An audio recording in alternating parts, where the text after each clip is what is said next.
what's your biggest issue with society today? Because it seems like you've got a bone to pick. Polarization.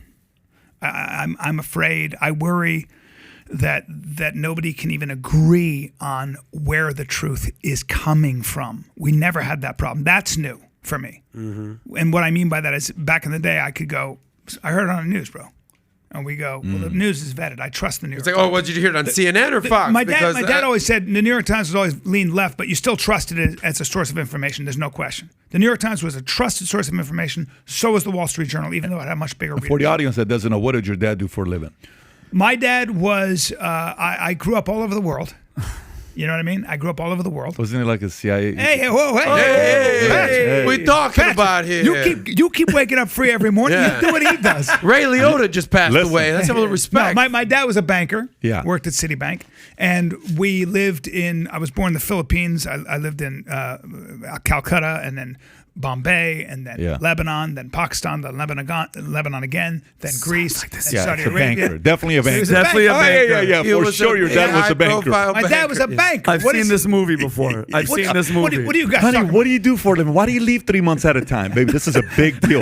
Big private equity deal we're working with. We all saw Private True equity Lies deal. with Arnold Schwarzenegger, buddy. A man can't do work business in Beirut during war. So your dad said, even though New York Times is left, it's vetted, so you can trust it. Yeah. And I think I think now when I say something like, no, I heard it on Tucker Carlson or I heard it on CNN, I lose half the room because they go, they're liars. And I think that's a problem, right? The biggest maybe challenge that we face is that when you can no longer agree on one source of truth, you are going to have people that not only align themselves with their own echo chamber and align themselves with the kind of truth that fits their narrative, right? That confirmation bias. But you have an entire mechanism of information that allows you to get pushed even further in that direction or even further in this direction, right? And now you've got you have almost this cyber civil war that could happen. You get these parallel economies, and people have talked about this way more eloquently than I have.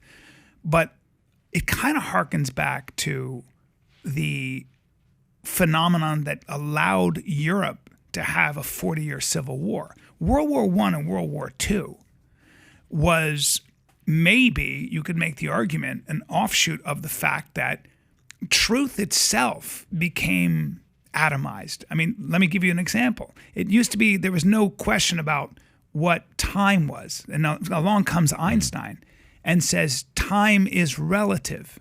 What?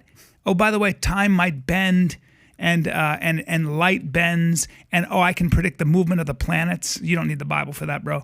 Let me explain something to you. And Halley came along and said, yeah, Halley's Comet. And all of a sudden we go, whoa, wait a minute. That's kind of nutty. And then you have a guy named Freud who comes along and says, hey, there's your unconscious and there's conscious. There's also something called the subconscious. And oh, by the way, you want to have sex with your mother. There you go.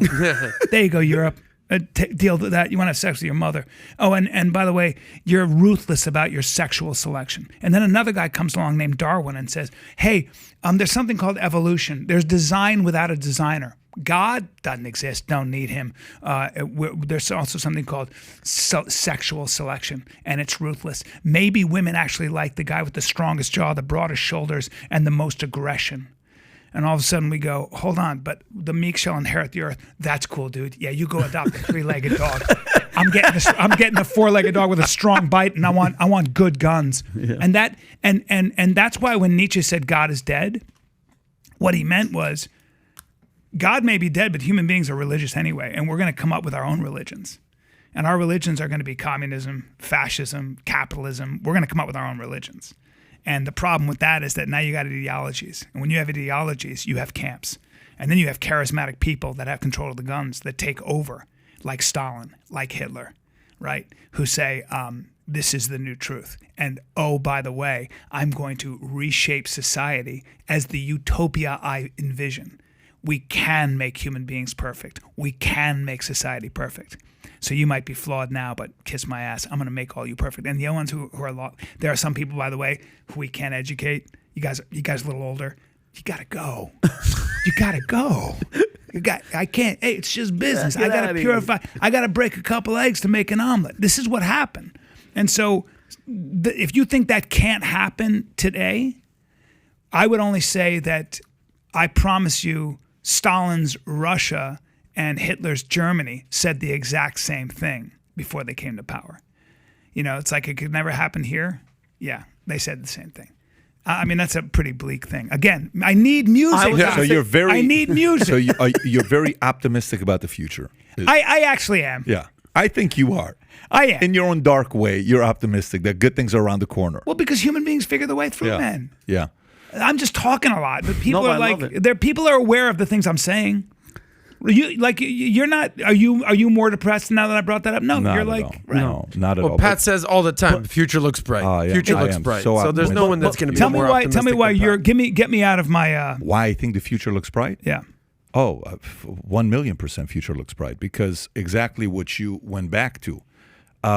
You know how I said the hall pass guys and the guys that the bully who bullied until he finally realized that you got the one kid you bullied to spend 10,000 hours learning how to fight, and then he came back and he not only whooped your ass, but you knew you could no longer cross. So what bullies don't realize they do is they create a Michael Jordan. They create a Dave Chappelle. They create a Joe Rogan. They create a Patrick Bet David. They Say create. it. They create any of those. Oh, of course, no question. I mean, bullying comes in different forms. Bullying is not just about being a kid. Bullying is, somebody with money that their money came from family, and maybe they're imposing themselves on you a little bit. And you're sitting there saying, "Dude, I would whoop your ass, and I'm going to outwork your ass." You're okay, no problem. Let's see what's going to happen here, and then you go out there and prove your point. So if you like this clip and you want to watch another one, click right here. And if you want to watch the entire podcast, click right here.